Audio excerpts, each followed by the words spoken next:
शान्ताणं नमो सिद्धाणं नमो आर्याणं नमो वैज्ञानं नमो लोये त्रिकालवस्तु सर्वसारं मंगलम भगवान वीरो मंगलम गौतमो गणि मंगलम कुंदकुंदार्यो जैन धर्मोस्तु मंगलम सर्वमंगल्यमंगल्यं सर्वकल्याणकारकं प्रदानं सर्वधर्माणां जैनं जयतु शासनम् ओंकारबिंदु संयुक्तं नित्यं ध्यायन्ति योगिनः कामदं मोक्षदं चैव ओंकाराय नमो नमः नमः समयसाराय स्वानुभूत्या चकासते स्वभावाय भावाय सर्वभावान्तरक्षिते अज्ञानतिमिरान्धानां ज्ञानाञ्जनशलाकया चक्षुरुन्मीलितं येन तस्मै श्रीगुरुवे नमः आत्माज्ञानं स्वयं ज्ञानं ज्ञानात् करोति किं परभावस्य कर्तात्मा मोहोऽयं व्यवहारिः मंगलमय मंगलकरं वीतरागविज्ञानं ताहि जाते वै हरिहंतादिमः। ओम नमः सिद्धेभ्यो नमः सिद्धेभ्यो नमः सिद्धेभ्यो। ग्रंथाधिराज समयसार परमागमनी मंगलमय 320મી ગાથા છે જે ગાથા કુનકુનાચાર્ય ભગવાને રચેલી છે અને તેની મંગલમય ટીકા જયસેનાચાર્ય ભગવાને કરી છે અને આ મંગલમય ગાથાની મંગલમય ટીકા ઉપર પૂજ્ય ગુરુદેવ શ્રીનું અતિ મંગલમય પ્રવચન છે કારણ કે પોતાનો ભગવાન આત્મા જે છે એ અતિ અતિ અતિ મંગલમય છે તો એ જે અતિ અતિ અતિ મંગલમય પોતાનો ભગવાન આત્મા છે એને બતાવનારા જે છે એ મંગલમય જ હોય અને એ મંગલમય મહાપુરુષો મંગલમય ભગવાન આત્મા કેવો છે એની અનુભવ સ્પર્શી વાણી દ્વારા અત્યંત સ્પષ્ટ કરે છે। શું કે છે 30મા પાના ઉપર ત્રીજું પ્રવચન છે જેનો બીજો પેરેગ્રાફ છે। પહેલો શબ્દ છે સર્વ વિશુદ્ધ। કેવો છે ભગવાન આત્મા અંદરમાં ભગવાન આત્મા કેવો છે એનું ગુરુદેવ શ્રી સ્પષ્ટીકરણ કરે છે। દરેક જીવને જે ગુરુદેવ શ્રીના સાનિધ્યમાં આવ્યો છે એને પોતાનો આત્મા જોવો છે। હવે એ આત્મા જોવો છે એ ગુરુદેવને ખબર પડી ગઈ તો ભાઈ જે પણ જીવ અહીંયા આવ્યો છે એને પોતાનો ભગવાન આત્મા અંદરમાં કેવો છે એ સાંભળીને બસ એ ભગવાન આત્માને જોવો છે। એટલે શિષ્ય પ્રશ્ન પૂછે એ પહેલા ગુરુદેવ શ્રી કહી દે છે કેવો છે ભગવાન આત્મા અંદર।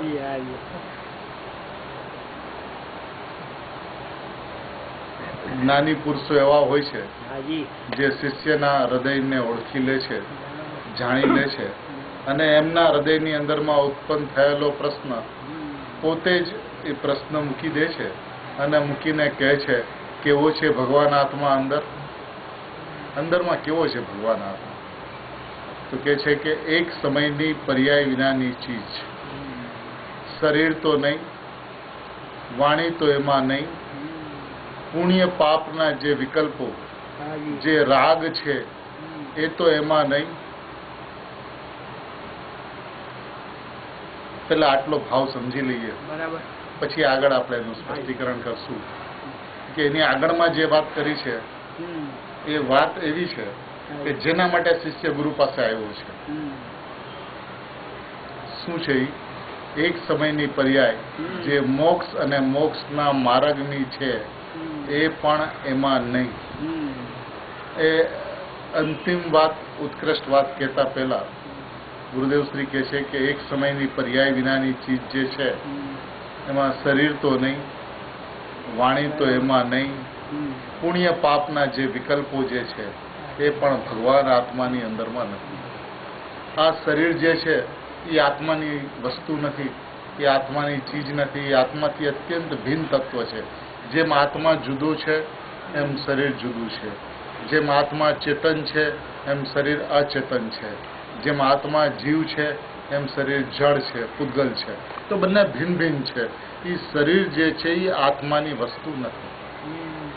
તો કે જે સાહેબ એ વાત તો સમજાય છે કે ભાઈ શરીર જે છે એ આત્માની વસ્તુ નથી, પણ એ શરીરથી આગળ આ વાણી જે છૂટે છે, આ બોલવાનું જે થાય છે, આ ભાષા વર્ગણા જે નીકળે છે એ પણ આત્માની ચીજ નથી.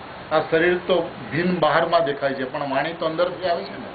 તો કે એ જે વાણી જે છે એ પણ આત્માની ચીજ નથી, એ આત્માની વસ્તુ નથી. આ આત્મા ભાષા બોલી શકતો નથી. આ બોલવાનું જે કાર્ય જે થાય છે એ ભાષા વર્ગણાનું કાર્ય છે, એ જળ દ્રવ્યનું પરિણમન છે, એની સાથે આત્માને કાંઈ સંબંધ નથી. આ ભાષાથી ભગવાન આત્મા અંદરમાં ભિન્ન છે. એનાથી આગળ પુણ્ય પાપના જે વિકલ્પો, શરીર ભિન્ન, વાણી ભિન્ન, એનાથી અંદરમાં જે પુણ્ય પાપના વિકલ્પો, આ ભગવાનની ભક્તિનો ભાવ, ભગવાનની પૂજાનો ભાવ, નાચવાનો ભાવ, નંદીશ્વર દીપ જવાનો ભાવ, પંચમેરુની યાત્રાનો ભાવ, એ શું છે? એ પુણ્ય ભાવ છે, એ શુભ ભાવ છે, એ ધર્મ નથી. એનાથી પણ અંદરમાં ભગવાન આત્મા જુદો છે. પાપના પરિણામથી અને પુણ્યના પરિણામથી ભગવાન આત્મા જુદો છે. તો જેનાથી ભગવાન આત્મા જુદો છે એ પ્રવૃત્તિ દ્વારા ભગવાન આત્માનો અનુભવ ન થઈ શકે. જેનાથી જુદો છે ને, આત્મા શરીરથી જુદો છે તો શરીરથી આત્માનો અનુભવ ન થઈ શકે.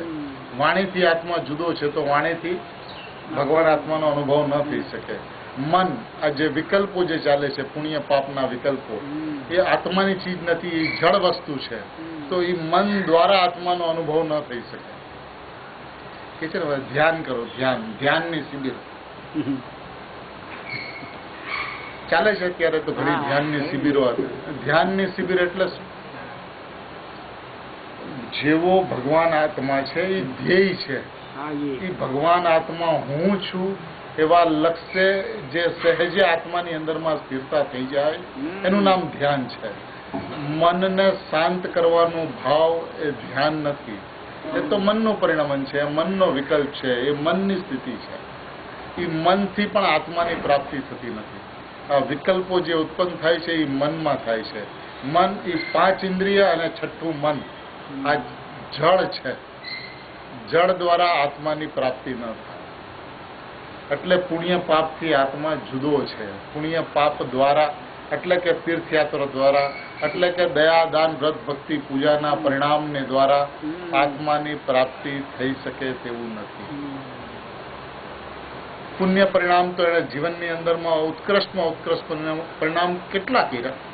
તો શાસ્ત્રની અંદરમાં પાઠ છે કે એણે એટલા ઉત્કૃષ્ટ પુણ્ય પરિણામ કર્યા કે જેને કારણે એ 9મી ગ્રેવે કે ગયો. કેટલા ઉત્કૃષ્ટ પરિણામ કે એ શરીરને ચામડા ચીરી નાખે અને એમાં મરચું અને નિમક ભભરાવે તો ઊંકારો ન કરે એટલી ક્ષમતા અને શાંતિ રાખી. આચાર્ય ભગવાનના મુખારબિંદથી એ વચનો ઝરે છે કે તીર્થંકર પરમાત્માની વાણીની અંદરમાં જેવું આત્માનું સ્વરૂપ આવ્યું છે, મુનિપણાની બાહ્ય સ્થિતિ જેવી હોવી જોઈએ એવું મુનિપણું લીધું, જેવું બાહ્ય અંતરંગમાં સ્વરૂપ લીનતા નથી, પણ બાહ્ય વ્યવહાર કેવો હોય છે એવું જે ભગવાનની વાણીમાં જેવું આવ્યું એવો બહારમાં વ્યવહાર પાડે, અને એ એટલી શાંતિ રાખે, એટલી ક્ષમતા રાખે કે કોઈ આવીને એને ખાઈ જાય તો એની ઉપર ક્રોધના પરિણામ ન ઉત્પન્ન થાય. શિયાળ આવીને ખાય, સિંહ આવીને ખાય તો હુંકારો ન કરે. એટલી ક્ષમતાના પરિણામ એણે અનંત વાર રાખ્યા, અને જેના ફળની અંદરમાં એ 9મી ગ્રહે કહી ગયો, બરાબર, પણ ત્યાંથી પાછો આવ્યો આ મનુષ્ય ભાવની અંદરમાં, તિર્યંજ ભાવની અંદરમાં, નરક ભાવની અંદરમાં, નિગોદની અંદરમાં, એકેન્દ્રિયની અંદરમાં અનંત કાળ રહ્યો. કેવી રીતે? એનાથી ભિન્ન વસ્તુ છે ભગવાન આત્મા અંદર. આ મનથી આત્મા જુદો છે એને ખબર પડે છે. આ વિકલ્પ જે થાય છે, આ વિકલ્પને કોણ જાણે છે? વિકલ્પને જાણનાર વિકલ્પથી જુદો છે. એ જે જાણનાર જે છે એ જ્ઞાન છે, એ જાણનાર જે છે એ આત્મા છે. એ જાણવાનું કાર્ય આત્મામાં થાય છે. મને આવો વિકલ્પ આવ્યો, ભક્તિનો ભાવ આવ્યો, એ ભક્તિનો ભાવ આવ્યો એવું જાણ્યું કોણે? જેને જાણ્યું છે એ આત્મા છે, જેને જાણ્યું છે એ જ્ઞાન છે. એ જ્ઞાન આ શરીરથી, વાણીથી, પુણ્ય પાપના વિકલ્પથી જુદી વસ્તુ છે. એટલે પુણ્ય પાપના માધ્યમથી પ્રાપ્ત થઈ શકે એવી વસ્તુ નથી. પુણ્ય ભાવના ફળની અંદરમાં સારી ગતિ મળે અને પાપ ભાવના ફળની અંદરમાં ખરાબ ગતિ મળે, પણ એ 4 ગતિની અંદરમાં પરિભ્રમણ ચાલુ રહે. તો જેનાથી પરિભ્રમણ ચાલુ રહે છે એ તો સંસાર ભાવ છે. એ આત્માને સમજવાનું વિધાન નથી. આત્માને સમજવા માટે તો જ્ઞાન સ્વભાવી આત્મા કેવો છે એની વિધિ આ શાસ્ત્રની અંદરમાં, એની આ મંગલમય ગાથાની અંદરમાં આચાર્ય ભગવાનને ફરમાવી છે, અને ગુરુદેવ એનું સ્પષ્ટીકરણ કરે છે. શું કહે છે કે એ વિકલ્પો, પુણ્ય પાપના જે વિકલ્પો, જે રાગ છે એ તો એમાં નહીં. એ ભગવાન આત્માની અંદરમાં એ રાગના વિકલ્પો જે છે એ ભગવાન આત્માની અંદરમાં નથી. એટલું તો નહીં, પણ એક સમયની પર્યાય જે મોક્ષ અને મોક્ષના માર્ગની છે એ પણ એમાં નહીં. એવો સર્વ વિશુદ્ધ ભગવાન આત્મા છે. આ પુણ્યથી રહિત અને પાપથી રહિત એ વાત તો જીવને હજી પણ સમજાય કે ભાવના ફળની અંદરમાં હજી સંસારનું પરિભ્રમણ ચાલુ રહ્યું છે. પણ જે મોક્ષને પ્રાપ્ત કરવો છે, જે સિદ્ધ પદને પ્રાપ્ત કરવું છે, જેના માટે સિમંદર ભગવાન પાસે આવ્યા, અને અહીંયા આચાર્ય ભગવાન કહે છે કે મોક્ષ અને મોક્ષના માર્ગની જે પર્યાય છે એ સર્વ વિશુદ્ધ ભગવાન આત્માની અંદરમાં નથી. એ સર્વ વિશુદ્ધ ભગવાન આત્મા કેવો છે? મોક્ષ અને મોક્ષના માર્ગની પર્યાયથી રહિત એવો ભગવાન આત્મા છે. એવું એને ક્યારે પણ નથી લાગ્યું કે મોક્ષ અને મોક્ષના માર્ગની પર્યાયથી રહિત ભગવાન આત્મા છે. અરે મોક્ષ સ્વરૂપ ભગવાન આત્મા છે.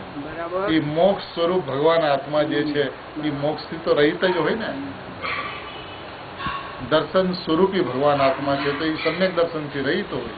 જ્ઞાન સ્વરૂપી ભગવાન આત્મા છે તો એ સમ્યક જ્ઞાનથી રહિત હોય. ચારિત્ર સ્વરૂપી ભગવાન આત્મા છે તો એ સમ્યક ચારિત્રથી રહિત હોય. એને વાત સાંભળવી પડશે ભાઈ. ધીરા થઈને આ તીર્થંકર પરમાત્માની ઓમ ધ્વનિ છે. આ પરિકથાઓ નથી. આ કલ્પિત કલ્પનાઓ નથી. આ વસ્તુ સ્વભાવની જેવી વ્યવસ્થા છે એ વ્યવસ્થાનું વર્ણન છે. તીર્થંકર પરમાત્માએ પોતાના આત્માને જેવો જોયો એવો ઓમ ધ્વનિની અંદરમાં કહ્યો. જેવો ઓમ ધ્વનિમાં કહ્યો એવો ગણધર ભગવંતોએ, આચાર્ય, ઉપાધ્યાય, સાધુ ભગવંતોએ પોતાની અનુભૂતિની અંદરમાં એવો આત્મા જોયો અને શાસ્ત્રની અંદરમાં લખ્યો. એ જેવો લખ્યો એવો કૃપાળુદેવ, ગુરુદેવ ઇત્યાદિ મહાપુરુષોએ એવો આત્મા અનુભવની અંદરમાં જોયો, એવો અનુભવ્યો, એવું સ્વસંવેદન કર્યું અને એવું સ્વસંવેદન કરી અને ઉપદેશની અંદરમાં વાણીના માધ્યમથી એમ કહે છે કે ભાઈ મોક્ષ અને મોક્ષના માર્ગની જે પર્યાય જે છે એનાથી રહિત ભગવાન આત્મા છે. જેનાથી રહિત ભગવાન આત્મા છે એનો કરતા ભગવાન આત્મા કેવી રીતે હોય? જેનાથી રહિત ભગવાન આત્મા છે એનું કારણ એ કેવી રીતે હોય? જેનાથી રહિત ભગવાન આત્મા છે એ ઉત્પન્ન થાય તો ઠીક, એવી અનુમોદના એ ભગવાન આત્મા કેવી રીતે કરાય? જો સમેત શિખરજીનો પહાડ છે, ભાઈ સમેત શિખરનો પહાડ છે એ કેવો છે? અચલ છે, જ્યાંનો ત્યાં, શાશ્વત, અનાદિ અનંત છે ને. શાશ્વત તીર્થધામ છે ને. શાશ્વત એટલે અનાદિ અનંત, કોઈનું બનાવેલું તીર્થધામ નથી. અનાદિ અનંત શાશ્વત તીર્થધામ છે. હવે શાશ્વત તીર્થધામ જે છે એ પહાડ જે છે એ અચલ છે. અને જે તીર્થયાત્રા કરવા જે જાય છે એ શું કરે છે? એ પહાડ ચડે છે. પહાડ ચડે છે ને. તો એ જે પહાડ ચડે છે યાત્રિક, તો એ તીર્થયાત્રાનો કરતા સમેત શિખર પહાડ અને યાત્રિક એનું કર્મ.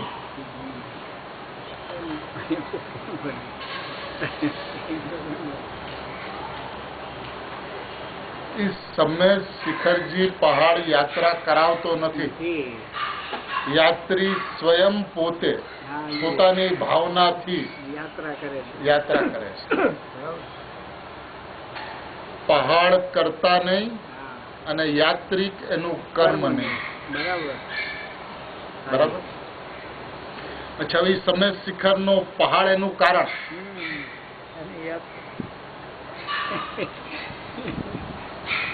એવું છે. તો સમેત શિખરનો પહાડ તો સદાય છે, અને સદાય એનું યાત્રા જ કરતો રહે, યાત્રા જ કરતો રહે, યાત્રા જ કરતો રહે, એવું છે. એ સમેત શિખરજીનો પહાડ કારણ અને એનો ભાવ કાર્ય એવું નથી. અને એ યાત્રિક યાત્રા કરે તો એ સમેત શિખરજી એમ કે ભાઈ તે મારી યાત્રા કરીને બહુ સારું કર્યું, એની અનુમોદના આપે? કોઈને નહીં આપતો, આપને ન આપે તો ભગવાનને તો કેટલો છે કે નહીં, કાંઈ ન બોલે. જેવી રીતે સમેત શિખર પહાડ જે છે પર્વત ની અંદરમાં પણ જેને સમેત શિખરને પર્વાધિરાજ કહેવામાં આવે છે. શા માટે? કે એ પહાડ એક એવું શાશ્વત તીર્થધામ છે જેની મહિમા એ છે કે સર્વ ચોથા કાળની અંદરમાં 24 તીર્થંકરનો મોક્ષ એ સમેત શિખર પહાડ ઉપરથી થાય. આ ઊંડા અવસર પડી કાળની અંદરમાં જ અપવાદ છે કે 24 તીર્થંકરમાંથી 20 તીર્થંકરનો મોક્ષ સમેત શિખરજીથી છે, 4 તીર્થંકરોનો મોક્ષ બીજી જગ્યાઓથી. એ આ ઊંડા અવસર પણ એ કાળમાં જ આવું બને છે. બાકી 24 તીર્થંકરનો મોક્ષ સમેત શિખરજીથી થાય છે. તો એના માટે એની જે અપૂર્વતા જે છે એ શું છે? એ શાશ્વત તીર્થધામ છે. એ શાશ્વત તીર્થધામની વંદના કરવા માટે દેવો પણ સ્વર્ગમાંથી આવે, સૌધર્મ ઇન્દ્ર પણ આવે ભગવાનમાં મોક્ષ કલ્યાણકને ઉજવવા માટે. તો એ પહાડ જે છે એ કેવો છે? એ અચલ છે. એ યાત્રીઓને યાત્રા કરાવનાર નથી, એ યાત્રા કરવાનું કારણ નથી, અને યાત્રા કરનારને અનુમોદના નથી આપતો કે ભાઈ તને ધન્યવાદ, તે મારી યાત્રા કરી. કારણ કે એ શાશ્વત તીર્થધામ અચલ છે, અડગ છે. એવી રીતે પોતાનો ભગવાન આત્મા જે છે એ શાશ્વત તીર્થધામ છે. એ શાશ્વત તીર્થધામ જે છે એ પર્યાયને એમ નથી કહેતો કે તું મારી સામું જો, હું તારો કરતા અને તું મારું કર્મ. એ આ શાશ્વત તીર્થધામ જે છે, અનાદિ અનંત એકમાત્ર તીર્થધામ જો વિશ્વની અંદરમાં હોય, અનાદિ અનંત શાશ્વત તીર્થધામ જો એકમાત્ર હોય તો એ પોતાનો ભગવાન આત્મા છે. આ બધી યાત્રાઓ તો એને અનંત વાર કરી, એને પોતાના તીર્થધામની યાત્રા એક પણ વખત નથી કરી. બરાબર. તો એનું તીર્થ તો એક હોવું જોઈએ. કયું તીર્થ? પોતાનો ભગવાન આત્મા અંદર. એ તીર્થધામ છે. એ તીર્થધામ કેવું છે? કે પરિણામને એમ નથી કહેતું કે તું મારી તીર્થ યાત્રા કર, હું તારો કરતા અને તું મારું કર્મ, એમ નથી કહેતું. પર્યાય એ તીર્થયાત્રા કરે છે એને આનંદ આવે છે, આત્માનું સ્વસંવેદન થાય છે, તો એ શાશ્વત તીર્થધામ એવો ભગવાન આત્મા કે છે કે ભાઈ તને અનુભવ થયો એનું કારણ હું નથી, તું મારું કાર્ય ને હું તારું કારણ, એવું નથી. અને તને અનુભવ થયો ને આનંદ આવ્યો, સમ્યક જ્ઞાન, સમ્યક દર્શન, સમ્યક ચારિત્રની પ્રાપ્તિ થઈ, તો ધન્યવાદ તને. એવી અનુમોદના એ અચલ તીર્થધામ જે છે એ ક્યારે પણ કરતું નથી. એવો ભગવાન આત્મા છે, એ શાશ્વત તીર્થધામની જેમ અચલ છે, ક્યારે પણ ચલાયમાન ન થાય, ક્યારે પણ પરિણામની અંદરમાં ન આવે, ક્યારે પણ પરિણામનું કારણ ન બને, ક્યારે પણ પરિણામનો કરતા ન બને, એવો અકર્તા, અચલ, અડગ, અભોગતા, અવેદક એવો પોતાનો ભગવાન આત્મા છે. બરાબર. એ કેવો છે? જે મોક્ષ અને મોક્ષના માર્ગની છે એક સમયની પર્યાય, એ પણ એમાં નહીં, એવો સર્વ વિશુદ્ધ ભગવાન આત્મા છે. ગજબ વાત છે ને. કેવો છે ભગવાન આત્મા અંદર? તો કે છે એક સમયની પર્યાય જે મોક્ષ અને મોક્ષના માર્ગની છે, એ પણ એમાં નહીં, એવો સર્વ વિશુદ્ધ ભગવાન આત્મા છે. પર્યાય જે છે એ ઉત્પાદ વાળી છે, પર્યાય જે છે એનો જન્મ મરણ છે, જ્યારે ભગવાન આત્મા જે છે એ ત્રિકાળ છે. તો જે ત્રિકાળ છે એ પરિણામની અંદરમાં આવતો નથી. હમણાં ગુરુદેવશ્રીનું એક પ્રવચન સાંભળ્યું કે ભગવાન આત્મા કેવો છે, એ પરિણામથી રહિત છે એટલું તો નહીં ભાઈ, પણ એ દ્રવ્યના દ્રવ્ય ક્ષેત્ર કાળ ભાવ અને પરિણામના દ્રવ્ય ક્ષેત્ર કાળ ભાવ પર સર્વતા ભીન છે ભાઈ, સર્વતા ભીન છે.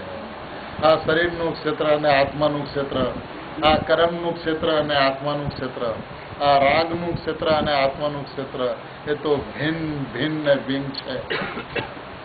પરંતુ અંતરંગમાં ઉત્પન્ન થતી પર્યાય, ચાહે સમ્યક જ્ઞાનની હોય ચાહે કેવળ જ્ઞાનની, એ પર્યાય પણ દ્રવ્ય ક્ષેત્ર કાળ ભાવે આત્માથી ભિન્ન છે. એ પર્યાય આત્માને છૂતી નથી, આત્માને સ્પર્શતી નથી. એવો ચિદ ઘન પોતાનો ભગવાન આત્મા છે. ઘન વસ્તુ છે, એ ઘનની અંદરમાં પર્યાયનો પ્રવેશ નથી. જો પર્યાયનો પ્રવેશ થાય તો એ ઘન ન રહે. ઘન કોને કહેવાય? ચિદ ઘન છે, જ્ઞાન ઘન છે. ગુરુદેવ જમશેદપુરની વાત આવ્યા એટલે કે એ ટાટા, એ લોઢું લોઢું લોઢું ઘન છે. એવી રીતે ભગવાન આત્મા ચિદ ઘન, જ્ઞાન ઘન છે, એની અંદરમાં પર્યાયનો પ્રવેશ નથી. સોલિડ સોલિડ સોલિડ છે, સોલિડ. એમાં કઈ પ્રવેશી ન શકે, નાખવી હોય તો એમાં એ જાય નહીં. બોલો. એવો ચિદ ઘન છે, જ્ઞાન ઘન છે, આનંદ ઘન છે, દર્શન ઘન છે પોતાનો ભગવાન આત્મા. એ ઘનની અંદરમાં પરિણામનો, ચાહે મોક્ષ અને મોક્ષ માર્ગના પરિણામનો પણ પ્રવેશ નથી.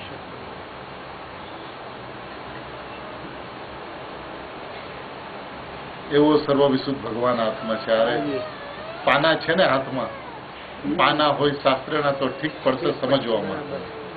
જી આ છે પાના, તમારી પાસે છે. પાનામાં ધ્યાન રાખવું હો. દાગીનામાં કેમ રાખે છે? હીરાને રાખે ડાબલીમાં, ગમે ત્યાં રાખે ને મેલા થઈ જાય એમ ન હોય. હીરાને કેટલું ધ્યાનથી રાખે, એકદમ ડાબલીમાં રાખે, સાચવીને રાખે, લોકરની અંદરમાં રાખે. એ લોકરને પાછા ભાડું આપે, લોકરને બીજા લોકરની અંદરમાં એને પેક કરીને રાખે, એ મેલા થઈ જાય એવી રીતે ના રાખે. એવી રીતે આ શાસ્ત્ર જે છે એ દાગીના છે ભાઈ. તું અંદરમાં કેવો છું એ બતાવનારી આ જીનવાણી છે. એ હીરાના, એ મોતીના, એ માણેકના એ શાસ્ત્રો છે ભાઈ. અંદરમાં અમૂલ્ય વસ્તુ કેવી છે એને બતાવનારા છે. એને સામે રાખવું જોઈએ, અને સામે રાખીને એમાં શું કહે છે એને સમજવું જોઈએ. આ તત્વની વાત તો હીરા છે, સમજમાં આવ્યું. શું કહે છે? સર્વ વિશુદ્ધ ભગવાન આત્મા એક સેકન્ડના અસંખ્યાત્મા ભાગે એક સમયમાં વસ્તુ, એક સમયમાં વસ્તુ કેવી છે? વિશુદ્ધ, ધ્રુવ, સર્વ વિશુદ્ધ. એક બોલ પારિણામિક, સહજ ત્રિકાળી ભાવ, સર્વ વિશુદ્ધિ, પારિણામિક. પારિણામિક અર્થાંત સહજ, કોઈની અપેક્ષા, પર્યાયની અપેક્ષા નહીં, નિમિત્તની નહીં, નિમિત્તના અભાવની નહીં, એવો ત્રિકાળી. કેવો છે ત્રિકાળી ભગવાન આત્મા? ભાઈ સૂક્ષ્મ પડે, ઝીણું પડે, ન સમજાય તો પણ તારી વાત તો માત્ર આટલી છે. હંમેશા એને હર્ષથી સમજ. ન સમજાય તો પણ ના નહીં પાડતો, હર્ષથી સાંભળજે. ઓહો, આ તો મારી વાત છે, આ તો તીર્થંકર પરમાત્માએ મારો ભગવાન આત્મા જેવો છે એવો બતાવ્યો છે, એની વાત છે. એના માટે અત્યંત હર્ષથી, ઉમંગથી. એરંડિયું પીધું હોય, કેસ્ટર ઓઇલ, એવી રીતે મોઢું કરીને ન સાંભળે ભાઈ આત્માની વાત. તારી પોતાની વાત છે. તારા પોતાનું હિત કેમ થાય, કલ્યાણ કેમ થાય, તું મોક્ષ સ્વરૂપી ભગવાન આત્મા છો અને તને મોક્ષની પ્રાપ્તિ કેમ થાય, એના વિધિ વિધાન બતાવવામાં આવી રહ્યા છે. ભાઈ તું એને હર્ષથી સાંભળજે. હો, ના નહીં પાડતો, મને ન સમજાય એમ કહીશ નહીં. ધંધાની અંદરમાં, વ્યાપારની અંદરમાં ગમે એવું કામ હોય, બરાબર, એ ક્યારે આ મારાથી ન થાય એવું કેતો જ નથી. કરીને દેખાડે. હા, કરીએ, કરે. કારણ કે એને વિશ્વાસ છે કે હું કરી શકીશ. બરાબર. ન કર્યું હોય, અનુભવ ન હોય તો પણ એ કે એમાં કોઈ પણ વાત સામે હોય, કાંઈ વાંધો નહીં. વિદેશમાં જઈને પણ જાણીને પણ કરે. અહીંયા પોતાની વાત છે ભાઈ, પોતાના ભગવાન આત્માની વાત છે. કે ભગવાન આત્મા કેવો છે, કેટલો સુંદર છે, કેટલો વિશુદ્ધ છે, કેટલો સર્વ વિશુદ્ધ છે, કેવો પરમ પારિણામિક ભાવ છે, એની વાત છે ભાઈ. તો એના અત્યંત હર્ષથી, ઉમંગથી, આનંદથી એને સાંભળશે. બરાબર. એ વસ્તુ કેવી છે તો કે છે કે વિશુદ્ધ, ધ્રુવ, સર્વ વિશુદ્ધ. એક બોલ પારિણામિક, સહજ ત્રિકાળી ભાવ. પર્યાય જે છે એ ક્ષણિક ભાવ છે અને આત્મા જે છે એ ત્રિકાળી ભાવ છે. પર્યાય પણ સહજ ભાવ છે, પણ એક ક્ષણિક સહજ ભાવ છે અને આત્મા સહજ ત્રિકાળી ભાવ છે. સહજ ત્રિકાળી ભાવ પોતાથી ત્રિકાળી ભાવ છે અને પરિણામ ક્ષણિક પોતાથી સહજ ભાવે છે. પરિણામને પરિણામ ભાવે રહેવા માટે અન્ય પદાર્થની આવશ્યકતા તો નથી, પણ પોતાના દ્રવ્યની પણ એને જરૂરત નથી. પોતાના દ્રવ્યની તો એને જરૂરત નથી, પણ એ પરિણામને બીજા પરિણામની પણ કોઈ જરૂરત નથી. વર્તમાન પર્યાયને પૂર્વ પર્યાય કે વર્તમાન પર્યાયને ઉત્તર પર્યાયની અપેક્ષા નથી. નિરપેક્ષ પરિણામ છે. જેવી રીતે પરિણામ નિરપેક્ષ છે એવી રીતે પોતાનો ભગવાન આત્મા નિરપેક્ષ છે. નિરપેક્ષને કોઈની અપેક્ષા ન હોય, એના હોવાપણાની અપેક્ષા ન હોય, એના અભાવની અપેક્ષા પણ ન હોય. સદભાવની અપેક્ષા તો ન હોય, પરંતુ અભાવની અપેક્ષા પણ ન હોય. એવું એને સમજાય કે મારા ભગવાન આત્માને ભગવાન આત્મા ભાવે રહેવા માટે કોઈની અપેક્ષા નહીં. એટલે પર્યાયની અપેક્ષા નહીં, નિમિત્તની નહીં, નિમિત્તના અભાવની નહીં. એટલે ખાલી નિમિત્તના અભાવની નહીં એમ નહીં, પર્યાયની નહીં, પર્યાયના અભાવની નહીં, નિમિત્તની નહીં, નિમિત્તના અભાવની નહીં, પર્યાયના સદભાવની પણ અપેક્ષા નહીં અને પર્યાયના અભાવની પણ અપેક્ષા નહીં. નિમિત્તના સદભાવની પણ અપેક્ષા નહીં, નિમિત્તના અભાવની પણ અપેક્ષા નહીં. એવો ભગવાન આત્મા છે. બરાબર. એવું એને સમજાય કે મારો ભગવાન આત્મા નિમિત્ત અને નિમિત્તના અભાવની અપેક્ષા વિનાનો છે. મોક્ષ અને મોક્ષ માર્ગની પર્યાયના અપેક્ષા વિનાનો છે. અત્યારે મોક્ષની પર્યાયનો અભાવ છે તો એના વિનાનો છે એમ પણ નથી. મોક્ષની અપેક્ષાથી પોતાનો આત્મા છે એવો તો નથી, પણ મોક્ષના પર્યાયની અભાવ. અત્યારે મોક્ષનો અભાવ છે, આશ્રવ ભાવ છે. તે આશ્રવ ભાવને કારણે આત્મા અશુદ્ધ છે એવું પણ નથી, અને મોક્ષ ભાવથી શુદ્ધ છે એમ પણ નથી. એ ભગવાન આત્મા સ્વભાવથી શુદ્ધ છે. એ શુદ્ધ છે એમ કેવું પણ જ્ઞાનીઓને પોસાતું નથી. આત્મા અશુદ્ધ છે એ વાત તો છે જ નહીં, પણ શુદ્ધ છે એ કેવું પણ પોસાતું નથી. એક પ્રસંગ બન્યો સોગાનીજીના જીવનની અંદરમાં. સોગાનીજી એક એવી વ્યક્તિ હતા કે જેમના પરિચયની અંદરમાં બહુ ઓછા જીવો આવ્યા, પરંતુ જેવો આવ્યા એ બધા વિદ્વાનો હતા, બધા અને શાસ્ત્રનો ઉગ્ર અભ્યાસ હતો. એવા જીવો સોગાનીજીના પરિચયમાં આવ્યા. સોનગઢની અંદરમાં એક પ્રસંગ એવો બન્યો કે લાલચંદભાઈ, શશીભાઈ ઇત્યાદિ, ડોક્ટર ચંદુભાઈ ઇત્યાદિ કેટલા વિદ્વાનો આવીને બેઠા હતા સોગાનીજી પાસે. બીજા કેટલાક મુમુક્ષુઓ પણ હતા. એમાંથી એક મુમુક્ષુએ પ્રશ્ન કર્યો કે સાહેબ આત્મા શુદ્ધ છે? પ્રશ્ન શું કર્યો? આત્મા શુદ્ધ છે? સોગાનીજી સાહેબનો ઉત્તર એ હતો કે ના, આત્મા શુદ્ધ નથી. બરાબર. પૂછનાર અભ્યાસી હતા, તો સામેના પુરુષ જ્ઞાની હતા. બરાબર. આત્મા શુદ્ધ છે એનો ઉત્તર આપ્યો, આત્મા શુદ્ધ નથી. બરાબર. તો બીજો પ્રશ્ન આવ્યો, સાહેબ તો આત્મા અશુદ્ધ છે? શુદ્ધ નથી. આપ કહો છો શુદ્ધ નથી તો અશુદ્ધ છે? તો કે ના, આત્મા અશુદ્ધ પણ નથી. અચ્છા, એ શુદ્ધાશુદ્ધ છે. દ્રવ્ય દ્રષ્ટિથી જોઈએ તો શુદ્ધ છે, અને વ્યવહાર દ્રષ્ટિથી, પર્યાય દ્રષ્ટિથી જોઈએ તો અશુદ્ધ છે. સ્વભાવથી જોઈએ, ત્રિકાળ સ્વભાવથી જોઈએ તો શુદ્ધ છે, અને વર્તમાન પર્યાયથી જોઈએ તો અશુદ્ધ છે. શુદ્ધાશુદ્ધ છે. તો સોગાની સાહેબે જવાબ આપ્યો, મેને કબ કહા? મેં ક્યારે કીધું એવું? મેં ક્યારે કીધું આત્મા શુદ્ધાશુદ્ધ છે? સાહેબ તો પછી અમારે સમજવું શું? આત્મા શુદ્ધ પણ નથી, આત્મા અશુદ્ધ પણ નથી, આત્મા શુદ્ધાશુદ્ધ પણ નથી. તો કેવો છે? તો કે જેવો છે તેવો છે. જેવો છે તેવો છે. એ શુદ્ધતાની વાત પણ અશુદ્ધતાની અપેક્ષાએ છે, એ અશુદ્ધતાની વાત પણ શુદ્ધતાની અપેક્ષાએ છે. એ ભગવાન આત્મા તો સર્વ અપેક્ષાઓથી રહી છે, નિરપેક્ષ છે. એ જેવો છે એવો છે. એને ભાઈ કોઈ અપેક્ષા લાગુ નથી પડતી. અપેક્ષા લગાડીને ભગવાન આત્માને તું ઢીલો ન પાડ. એ નિરપેક્ષ ભગવાન આત્મા છે. એ પોતાથી છે, જેવો છે તેવો છે. એક વખત ગુરુદેવશ્રીને પ્રશ્ન પૂછ્યો કે સાહેબ આ ભગવાન આત્મા આટલો સારો છે, સમજાય છે, પુરુષાર્થ પણ કરીએ છીએ, તો પછી અનુભવ કેમ નથી થતો? તો ગુરુદેવશ્રીનો ઉત્તર એ હતો કે ભાઈ આત્મા તો સારો છે, સમજાય તેવો છે. તું પ્રયત્ન કરે છે એ પ્રયત્ન પણ સારો છે, પરંતુ જેવો પ્રયત્ન કરવો જોઈએ અને જેટલો પ્રયત્ન કરવો જોઈએ તેવો અને તેટલો પ્રયત્ન તું નથી કરતો.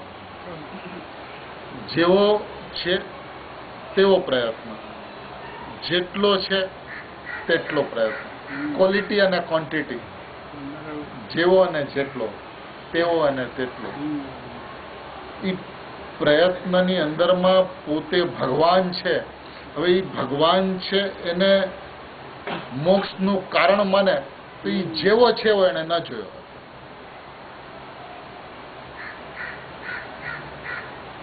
મોક્ષનું કારણ ભગવાન આત્મા છે તો એ મોક્ષનું કારણ ભગવાન આત્મા નથી. તો એ જેવો છે એવો એને ન જોયો. એ અકર્તા છે અને મોક્ષનો કર્તા માને, જ્ઞાનનો કર્તા માને. તો એ જેવો છે એવો એને ન જોયો.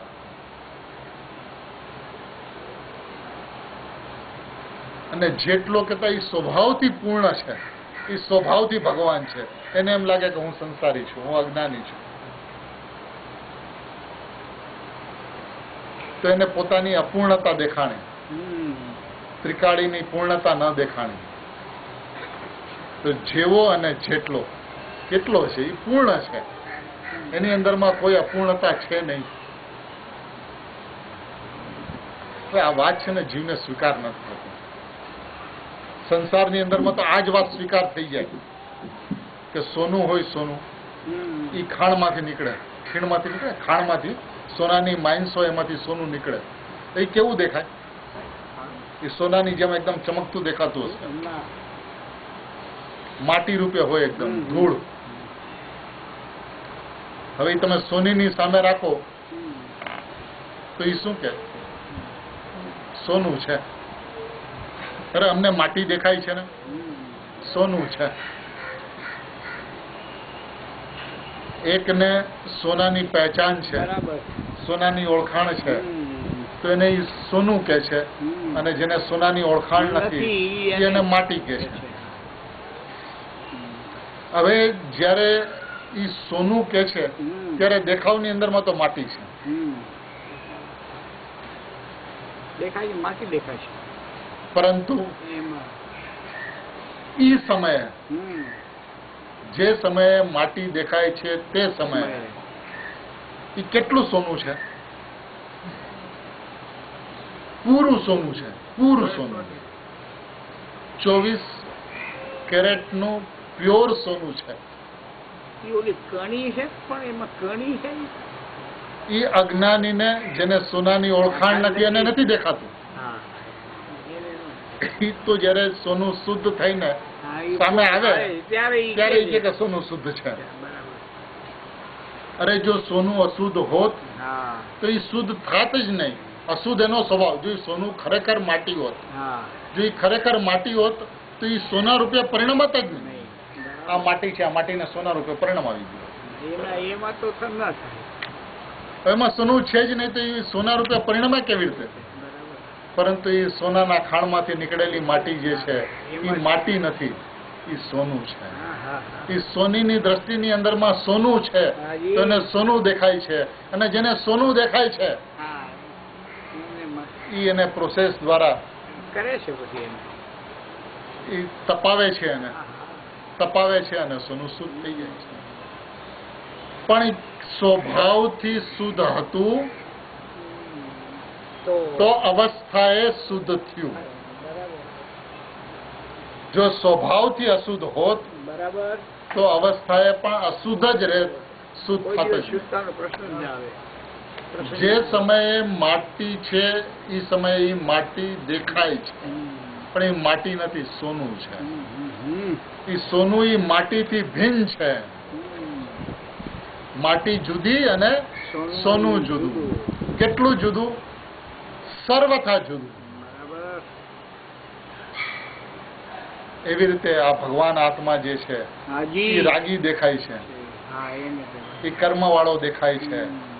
એ રાગ અને કર્મ જે છે એ માટી છે, અને સોનું એનાથી અત્યંત જુદું છે, એનાથી અત્યંત ભિન્ન છે. એ જ્ઞાની અને ભગવાન આત્મા તરીકે જોવે છે, અને અજ્ઞાની અને સંસારી રાગી તરીકે જોવે છે. એ સંસારીની દ્રષ્ટિ રાગ ઉપર છે, એ સંસારીની દ્રષ્ટિ કર્મ ઉપર છે, અને જ્ઞાનીની દ્રષ્ટિ ભગવાન આત્મા ઉપર છે. એ જ્ઞાની છે એ સોની છે, અને સંસારી જે છે એને સોનાની પરખ નથી, એવો અજ્ઞાની છે. દ્રષ્ટિનો ફરક છે, વસ્તુમાં કોઈ ફેર નથી. જે શુદ્ધ આત્માને જોવે છે એ શુદ્ધ આત્માને મેળવે છે. જે આત્માને અશુદ્ધ જોવે છે એ અશુદ્ધ આત્માને મેળવે છે.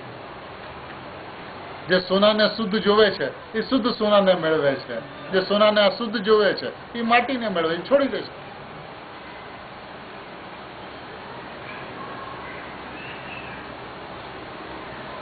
ઘરમાં જૂના દાગીના હોય અને જૂના દાગીના લઈને હવે એ ફેશન બદલાઈ ગઈ, ડિઝાઇન ઘણી જૂની થઈ ગઈ, એ સોની પાસે લઈને જાય કે ભાઈ આપણે આ જૂનું સોનું છે એના નવા દાગીના બનાવીએ. હવે જયારે મદનજી મેઘરાજમાંથી સોનું લીધું હોય અને જયારે લીધું હોય 25 તોલા સોનું, ત્યારે એ 25 તોલાનો 1000 રૂપિયાનો ભાવ હોય તો 25,000 રૂપિયા આપ્યા હોય, અને 10 રૂપિયાની મજૂરી હોય તો 250 રૂપિયા બીજા આપ્યા હોય, અને 25,250 રૂપિયાનું બિલ આજે એની પાસે મોજૂદ હોય. એ બિલ લઈને જાય, કારણ કે એ જાહેરાત કરે કે ભાઈ તારું જેટલું સોનું છે એટલું સોનું અમે પાછું આપશું. તો જાય એની પાસે કે સાહેબ આ 25 તોલા સોનું હતું, આ 25 તોલાનો આ ડિઝાઇનનો સેટ બનાવી દો. એ કિંમત આકે સોનાની, એ સોનાની કિંમત આકે, પણ એ દાગીનાનો જે ઘાટ હતો જેની એને 250 રૂપિયા કિંમત આપી હતી એનો એક પણ પૈસો ન આકે, મજૂરી એક પણ એની ગણતરીમાં ન લે. કરે છે તો એવું છે, પણ આપવું જોઈએ. અરે સાહેબ, સોનાનો ભાવ એ જે ઘાટ અમે જે ઘડાયો હતો એની કિંમત આપી હતી, બિલ છે કે ભાઈ અમે તો સોનાના પૈસા પાછા આપીએ છીએ. એ ઘાટ તો ગઈ, એ ઘાટની અમારે મન કોઈ કિંમત નથી. સર થોડુંક અમારું જાય ને થોડુંક તમારું જાય. અવાસો આપો 50-50%. એ શું કરે? એ સોની જાય અંદરમાં, એ અંદર જઈને હથોડી લઈ આવે અને એની સામે એ સોનાની ઉપર મારે ઘા કરે, ઘા કરીને એના 2 ટુકડા કરી નાખે. જે લઈને આવનાર જે છે એની પાસે સોનું છે, એને સોનાના કિંમતની સાથે ઘાટની કિંમત દેખાય છે, અને સોનીને સોનાની કિંમત દેખાય છે, ઘાટ દેખાતો જ નથી.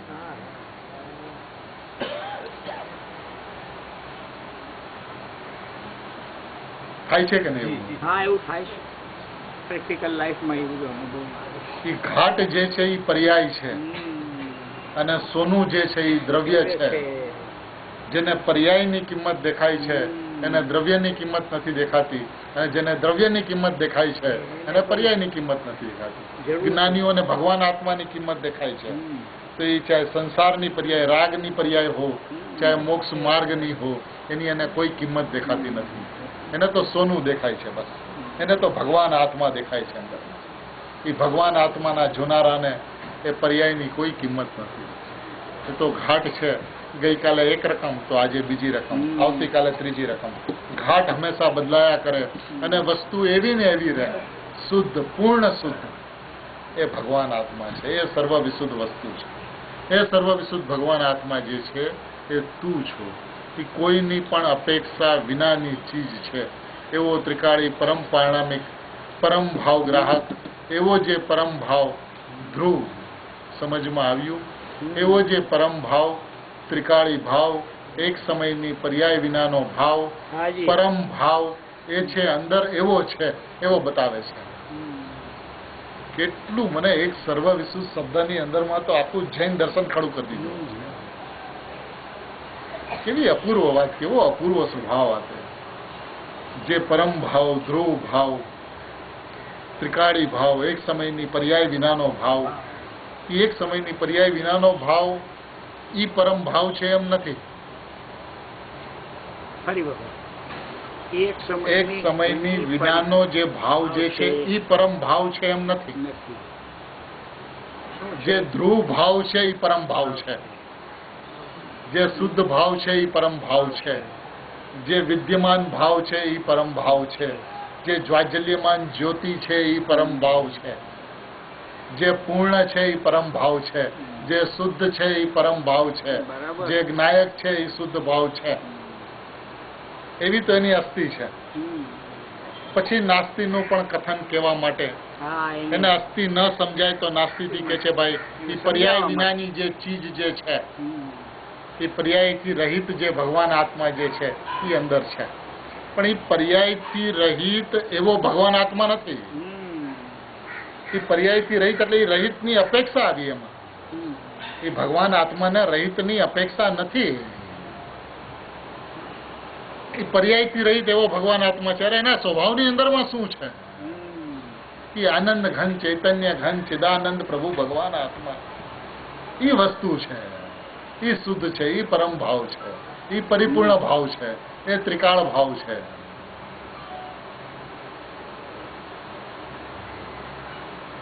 એને શુદ્ધ ભાવ લાગવો જોઈએ. જેનાથી રહિત છે એનાથી સદાય રહિત છે. તો જેનાથી રહિત છે એના સદભાવની કે એના અભાવની અપેક્ષા વિનાની જે ચીજ જે છે એને શું પ્રયોજન છે? ભગવાન આત્માને એક સમયની પર્યાયનું શું પ્રયોજન છે? કાંઈ જ પ્રયોજન. એના વિનાની ચીજ છે. આકાર પ્રકાર ગમે તેવા પ્રકારનો હો, સોનું એનાથી સદાય રહિત છે. જો ઘાટ એ જ જો સોનું હોય તો ઘાટનો અભાવ થતા સોનાનો અભાવ થઈ જાય. બરાબર. પર્યાય એટલો જ જો આત્મા હોય તો પર્યાયનો અભાવ થતા આત્માનો અભાવ થઈ જાય. એવું તો છે ને. મોક્ષની પર્યાય પ્રત્યેક સમયે નવી નવી પર્યાય, એવી ને એવી પર્યાય થાય પણ ઈ ને ઈ પર્યાય ન રહે. પ્રત્યેક સમયે એ પર્યાયનો અભાવ થાય ને નવી પર્યાયનો ઉત્પન્ન થાય. એ પર્યાયનો વય થાય ને નવી પર્યાયનો ઉત્પાદ થાય. તો પણ એ ભગવાન આત્મા તો એવો ને એવો, એવો ને એવો, એવો ને એવો. એવી ચૈતન્ય વસ્તુ, એવું પરમ ભાવ છે, એવો પારિણામિક ભાવ છે, એવો અચલ ભાવ છે, એવો ધ્રુવ ભાવ છે. સોગાની સાહેબ તો કે છે ને કે મેરુથી પણ અચલ. મેરુથી પણ અચલ એટલે મેરુની અંદરમાં તો અનંત પરમાણુઓ આવે છે અને અનંત પરમાણુઓ જાય છે, પણ મારામાં તો કાંઈ આવતું પણ નથી અને મારામાંથી કાંઈ જતું પણ નથી. એવો મેરુથી પણ વધારે અચલ, મેરુથી પણ વધારે અડગ, એવો જ્ઞાયક ભાવ, એવો ધ્રુવ ભાવ, એવો ભગવાન ભાવ એ હું છું. એનું નામ પરમ ભાવ છે. પરમ ભાવ એટલે શું? ઉદય ભાવ અપરમ ભાવ છે, ઉપસમ ભાવ અપરમ ભાવ છે, સૈપસમ ભાવ અપરમ ભાવ છે, સાઈક ભાવ અપરમ ભાવ છે અને ભગવાન જે છે એ પરમ ભાવ છે. ઉદય ભાવ તો અપરમ ભાવ એ જીવને સમજાય, પણ ઉપસમ ભાવ સમ્યક જ્ઞાન થયું પેલી વખત, ઉપસમ ભાવ થયો તો કે છે અપરમ ભાવ છે. સૈપસમ થયું, ઉપસમ સૈપસમ માંથી જોડણીક સાઈક થયો, જોડણીક સાઈક થી સાઈક થયો, આ પરમ ભાવ છે.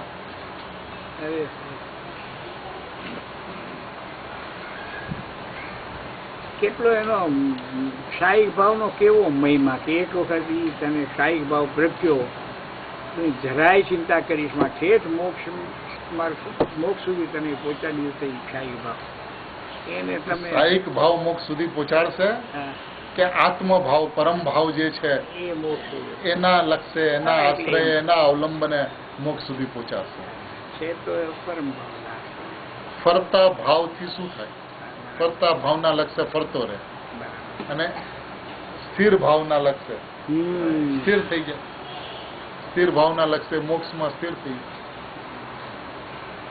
એ પોતાનો ભાવ છે એ સ્થિર ભાવ છે, ત્રિકાળ ભાવ છે, નહીં ફરતો ભાવ છે, એક ભાવ છે. અહમ એકલું. ગુરુદેવ શ્રી અહમ એકલું આવે ત્યાં નાચી ઉઠ્યા. રોમ રોમ પલકિત થઈ ગયા, રોમ રોમ પુલકિત થઈ ગયા. હું એક છું, હું એક શુદ્ધ સદા રૂપી, જ્ઞાન દર્શન મય કરે, કઈ અન્ય તે મારું જરી, પરમાણુ માત્ર નથી રહે. હું એક છું, એક છું, એક છું, એક છું, શુદ્ધ છું.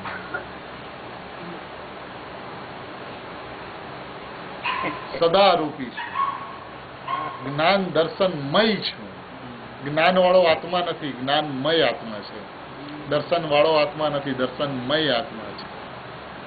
એ જ્ઞાન દર્શનમય ખરે, એ જ્ઞાન દર્શનમય છે. એ આત્માની અંદરમાં જ્ઞાન દર્શન એવા વિભાગ નથી, જ્ઞાન દર્શનમય આત્મા છે.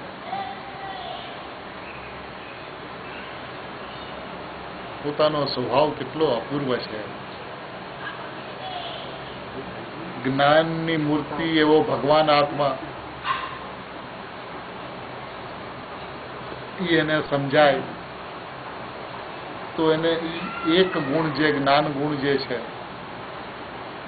અને એક જ્ઞાન ગુણની અનંતમાં અનંતમાં અનંતમાં ભાગે કેવળ જ્ઞાનની જે પર્યાય જે છે, એ કેવળ જ્ઞાનની પર્યાય કેટલી?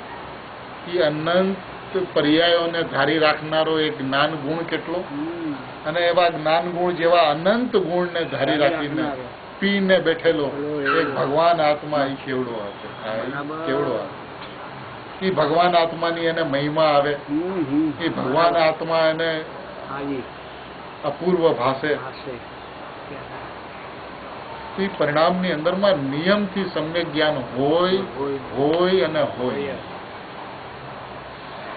સમ્યક જ્ઞાન તો છે ને ભાઈ એ ફળ છે.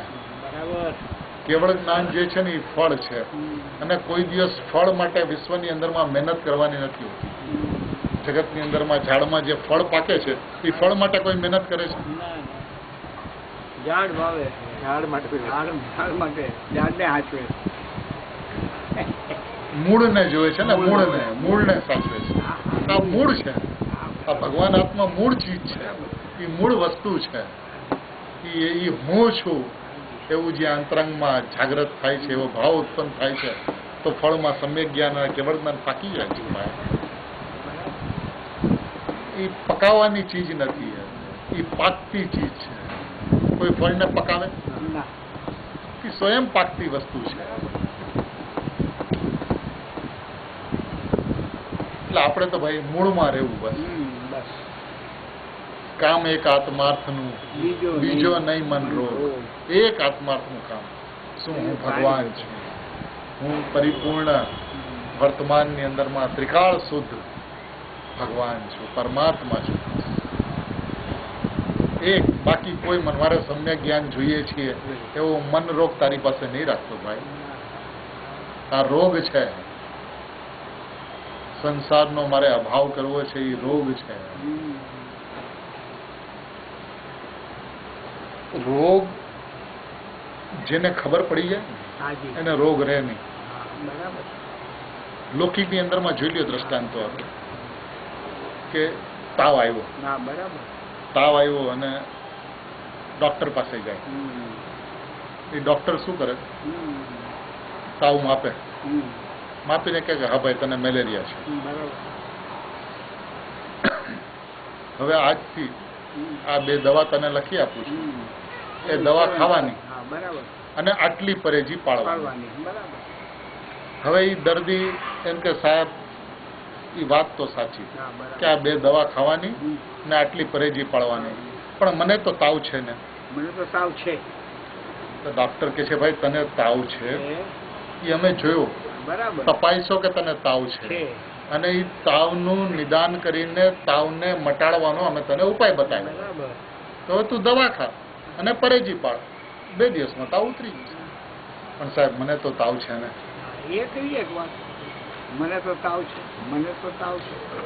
ડોક્ટર શું કહેશે?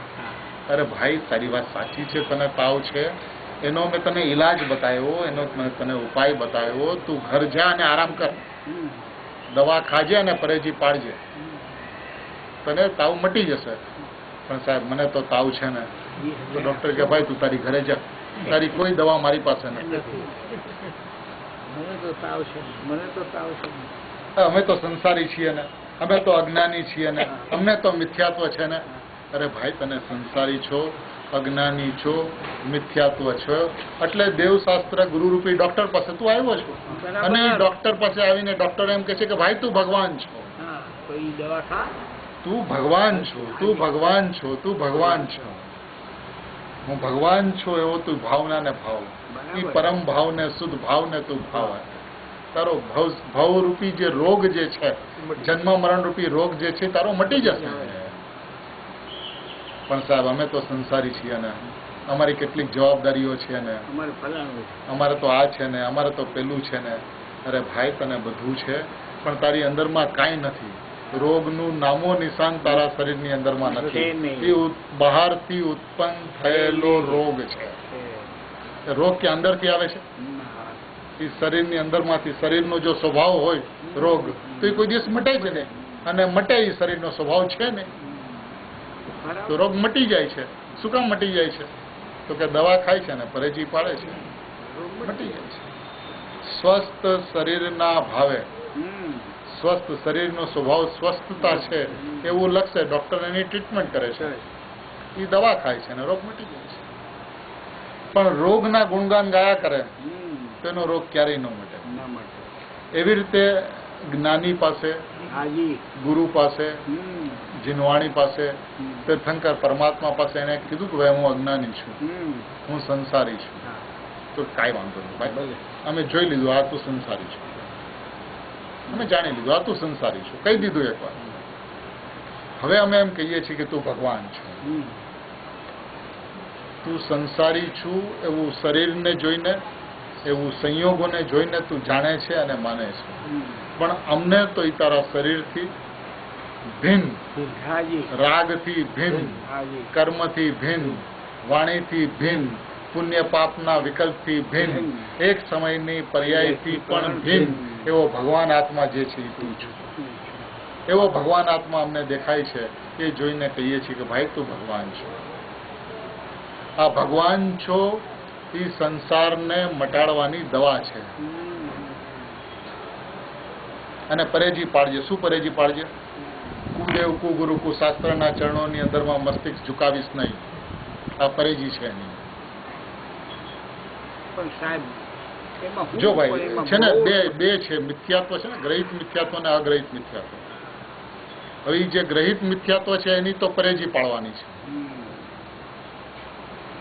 એમ ગ્રહિત મિથ્યાત્વ શું છે? કુદેવ કુગુરુ કુશાસ્ત્ર અને દેવગુરુ શાસ્ત્ર માને તો એને આત્મા નહીં માને. તો એની તો તારે પરેજી પાડવી પડશે. ભાઈ ત્યાં મારું મસ્તિષ્ક નહીં ચૂકે. કંદમૂળ ઇત્યાદિનું સેવન મારા જીવનની અંદરમાં હોય જ. પ્રશ્ન જ નથી. બરાબર. રાત્રિ ભોજન પ્રશ્ન જ નથી. તો એની તો તું પરેજી પાડવી. અને હું ભગવાન છું એની દવા સવાર બપોર સાંજ જ્યારે મન થાય ત્યારે ખાઈ લેવાનું. ખાતો રહેજે. હું ભગવાન છું, હું પરમાત્મા છું, હું પરિપૂર્ણ છું. ભવ સમુદ્રનો કિનારો ક્યાં આવી જશે તને ખબર નહીં પડે ભાઈ. સમ્યક જ્ઞાન એવું ઉત્પન્ન થઈ જશે કે તને આશ્ચર્ય થશે કે આ થયું કેવી રીતે. પણ તું દવા ખાઈશ અને પરેજી નહીં પાડ તોય નહીં ચાલે. તો એ બીમારી નહીં મટે. મટે નહીં. ઠીક, અહીંયા તો બધે તો આત્માની જ વાતો છે ને, બધે જ તો મહાવીર ભગવાનનો જ ઉપદેશ છે ને. એવું નથી. જેવો ભગવાન આત્મા છે એવું જ્યાં બતાવ્યું છે. પરીક્ષા, આ માર્ગ જે છે ને એ એ પરીક્ષા કરીને પરીક્ષા કરીને નક્કી કરવાનો માર્ગ બરાબર. છે. જે હજુરી કરવાનો માર્ગ નથી. હાજી. સિમંદર પરમાત્માએ કીધું એટલે સાચું એમ નહીં. નહીં. એ કુંકુનાચાર્ય ભગવાન ના પાડે છે. હા અમે કહીએ છીએ માટે તું સાચું નહીં માનતો. માનતો અમને ભગવાને કીધું એટલે સાચું નથી માન્યું. અમે અમારા અનુભવથી પ્રમાણ કર્યું છે અને તું તારા અનુભવથી પ્રમાણ કરજે. કરજે. બરાબર. એકદમ બરાબર. એ હયા કરવાનો જે હજુરીનો માર્ગ નથી આમાં જૈન નથી. દર્શન. આમાં નથી. અમે કહીએ છીએ માટે તું સત્ય નહીં માનતું. હા. તું તારા અનુભવથી પ્રમાણ કરજે. જોજે અંદરમાં અંદરમાં જોજે કે એવો ભગવાન આત્મા છે છે કે કે નહીં. નહીં. અને એવું જોઈને પછી નિર્ણય કરજે કે હા આમ છે. હા, બરાબર. અંદરમાં ગમે, અંદરમાં રૂચે, અંદરમાં અનુભવાય તો હા પાડજે. પરાધીનતાનો માર્ગ નથી, સ્વાધીનતાનો માર્ગ છે, સ્વતંત્રતાનો માર્ગ છે. પણ એવી બહુ ડિટેલમાં શું જવાની જરૂર? બધે ભગવાન છે અને અમે તો જૈન છીએ એટલે બીજા ભગવાનને, મુસલમાનને કે એને તો અમે નથી માનતા. 24 તીર્થંકરને માનીએ. એમાં એ એટલું પર્યાપ્ત નથી લાગે? શું એમાં એમ કઈ તમે આમ કરવા આવો? ઘટ ઘટ અંતર જીન બસે, હાજી પ્રભુ. ઘટ ઘટ અંતર જૈન, જૈન. હા. મત મદિરા કે પાનસો, મતવાલા. આ ઘટની અંદરમાં, આ શરીરની અંદરમાં જીન હાજી. ભગવાન બિરાજમાન છે. ઓહો. એ જીન ભગવાન જે બિરાજમાન છે એને જે ઓળખે છે, હાજી. એને જે જાણે છે એ જૈન છે. આ મહાવીર ભગવાન છે, આ સિમંદર ભગવાન છે, આ શાંતિનાથ ભગવાન છે, એને માયના એટલે જૈન થઈ ગયા એવું નથી. બોલો. એમાં તો બહુ આખરી શરતો. અંદરમાં જવું પડે, અંદરમાં જવું પડે. અને એ અંદરમાં જેને જોયું છે, હાજી જેને સાહેબ. અનુભવ્યું છે, હાજી. એને બતાવ્યું છે, એ છે ગુરુ. બરાબર. એમની કહેલી વાણી છે, એ છે શાસ્ત્ર. બરાબર. એ ઘટમાં જે જીન છે, નિજ ભગવાન જે છે, હાજી. એને જાણવું, એને ઓળખવું, એ ખરેખર જીન. બરાબર. અને એનો અનુભવ કરવો એ હાજી. જૈન. એવું જૈનપણું આચાર્ય ભગવંતોએ અને મહાવીર પરમાત્માએ ફરમાવ્યું છે. હાજી. ઓગે ઓગે હાજી. ગાડરિયા પ્રવાહની જેમ ચાલે જાય. ઘેટાના ટોળાનું કામ નથી. એ ઘેંટો માથું ઊંચું કરીને ચાલે જ નહીં. એક ચાલતો એની પાછળ બીજો ચાલે, ત્રીજો, ચોથો. એક પેલો ખાડામાં પડે તો બીજો ખાડામાં પડે, ત્રીજો ખાડામાં પડે, આખું ટોળું ખાડામાં પડે. એવું જૈન દર્શન નથી.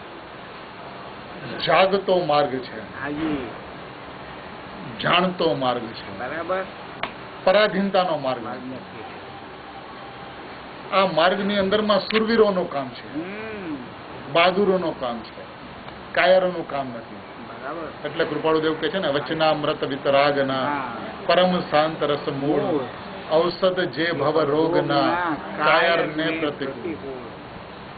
આ વચનામૃત વિતરાગના વચનામૃત એટલે શું? પરમ શાંત રસનું મૂળ છે. અને એ શું છે? ઔષધ જે ભવ રોગના, ભાવરૂપી રોગ, જન્મ મરણ રૂપી રોગ જે તને અનાદિકાળથી લાગ્યો છે, એનો એ ઔષધ છે વચનામૃત. એ કાયરને હંમેશા પ્રતિકૂળ પડે, વીરોને હંમેશા અનુકૂળ પડે, અને કાયરને હંમેશા પ્રતિકૂળ પડે. એટલે કૃપાળુદેવ કે છે કે હું કહું છું એ સાચું નહીં, બરાબર. હું કહું છું મારા બાપ દાદાએ કરેલું છે, મારા બાપ દાદા માનતા આવ્યા છે, એટલે એ માર્ગ સાચો એમ નહીં. જે સાચું એ માર્ગ, મારું એ સાચું એમ નહીં. જે સાચું એ માર્ગ, જે સત્ય છે એ મારું છે.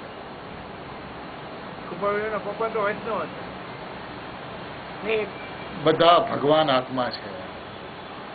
કોઈ વૈષ્ણવ નથી, કોઈ વાણીઓ નથી, કોઈ ક્ષત્રિય નથી. બધા ભગવાન આત્મા છે. ભગવાન આત્માની દ્રષ્ટિએ જોવાનું વિધાન આપણી પાસે અત્યંત સ્પષ્ટ છે.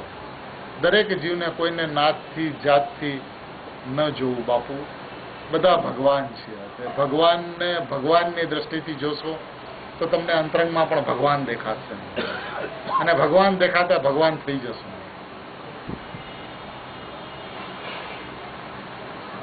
બહારના સંયોગો તો પૂર્વના પાપ પુણ્યને આધીન છે.